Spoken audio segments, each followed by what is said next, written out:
Olá, sejam todos bem-vindos. Este é o canal do Grupo CIF Brasil, o canal da Tropa da CIF. E vamos seguir falando às segundas-feiras sobre impugnações. E hoje o exemplo é sobre síndrome de burnout. Então, algumas coisas precisam ser ditas, precisam ficar claras. Primeiro, que burnout é a tradução de esgotamento profissional. Isso está na versão da CID-10 e também na CID-11. Vamos falar apenas dessas duas aqui. E a gente tem o termo em inglês, burnout, não é burnout, não é outro nome, é burnout, porque isso é do inglês, ou síndrome do esgotamento profissional, tanto na CID-10 quanto na CID-11. Então veja aqui que isso aqui é uma impugnação de um laudo pericial, onde o perito disse que a síndrome de burnout não existe. Na verdade, ele diz que a síndrome segundo a Organização Mundial da Saúde, burnout não é doença. Então, o que acontece? Isso, na verdade, é um erro muito grande de interpretação. Ele demonstra que não conhece inglês ou que não conseguiu ajuda para fazer a tradução correta, tá? Na verdade, existe sim uma manifestação da OMS com esse título que está aí na tela, Burnout and Occupational Phenomenon. Tá? E aqui está o link, né? Mas você vai conseguir digitando isso daí, você consegue. Então, você vai se deparar com algumas frases lá, ó.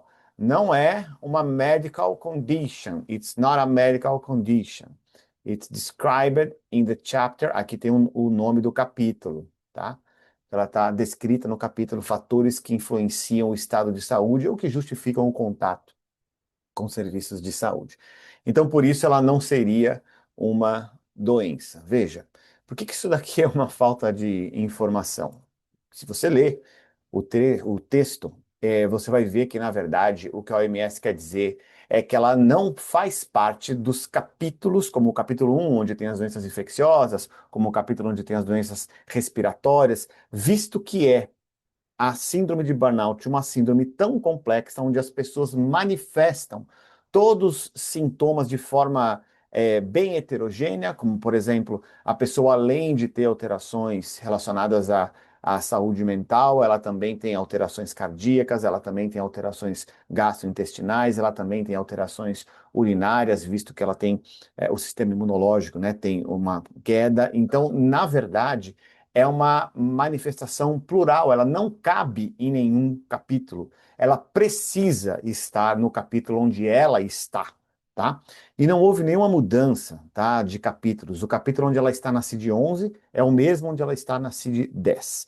Então, o que aconteceu na CID-11 é que a OMS aprimorou a definição da síndrome de burnout, é que eu estou usando em inglês para não falar o esgotamento profissional, mas você pode entender esgotamento profissional, de forma a deixá-la mais detalhada e condizente com a sua descrição original, que foi na década de 70. Então não existe novidade nessa definição. A definição é a definição original, dizendo que ela é uma síndrome complexa, que está no mesmo capítulo, na CID-10 e na CID-11, mas você vai ver mais detalhamento na CID-11 sobre a síndrome de burnout. E no capítulo onde ela está, existem outras condições que também são incapacitantes, tá certo?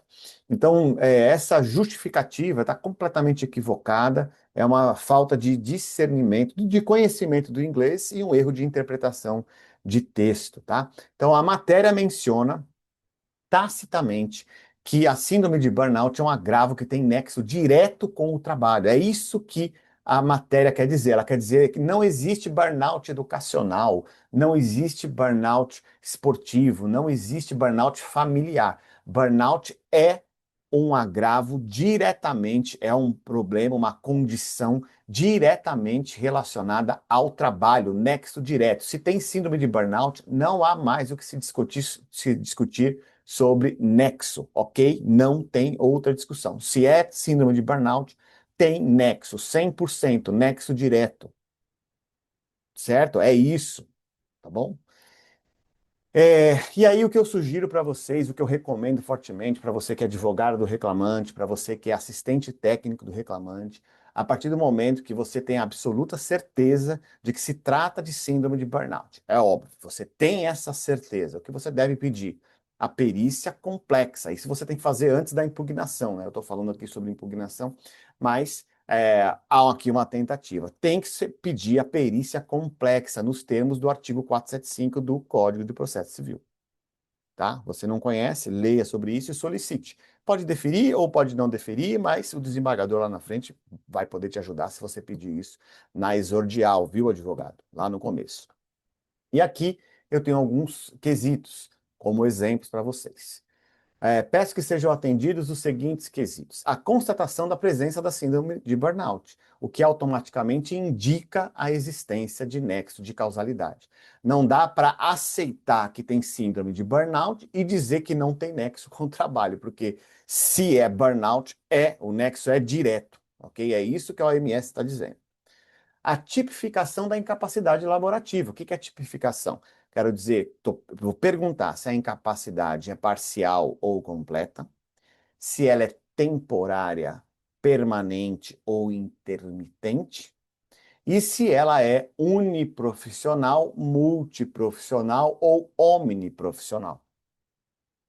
Não é necessário aqui, na maior parte dos casos de síndrome de burnout, na imensa maioria, fazer uma mensuração, porque normalmente a incapacidade é total, é completa. É temporária, de longo prazo, mas é completa. E normalmente é uniprofissional.